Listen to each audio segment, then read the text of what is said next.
Pipila ka tulay og dalan sa Jose Abad Santos ug Don Marcelino sa Davao Occidental ang dili maagian human na danyos tungod sa kadako sa tubig sa mga sapa yang nasinati ang sagunsong ulan sukad niadtong Sabado.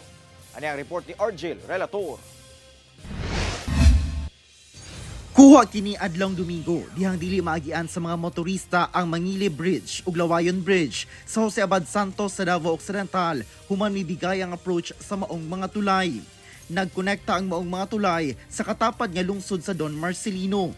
Resulta matud pa kini sa kusog nga haguros sa dakong tubig sa sapa, dihang nakasinati sila og kusog nga mga pag-ulan sukad pa niadtong Sabado. So yung mga approach niya kasi hindi siya sementado.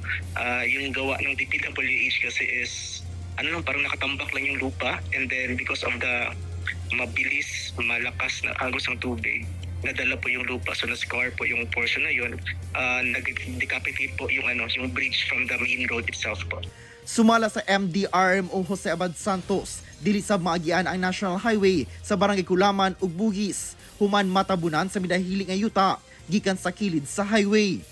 If the bridge is not utilized, is through the river po talaga. So for now, since malakas pang agos ng tubig, it is prohibited pa to pass through the river para po to prevent any casualty or kanang injuries po sa mga nagrarabay. Samtang sa lungsod sa Don Marcelino, naguba sab ang dalan padulong sa Sitio Kipeya, Barangay Lawa, dihang mibigay ang yutang pundasyon sa konkretong highway tungod sa kadako matud pa sa tubig sa sapa.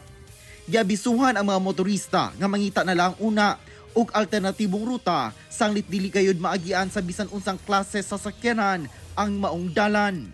Sumala sa pag-asa ang daot nga panahon nga nasinati sa Davao Region, epekto sa Intertropical Convergence Zone o ITCZ.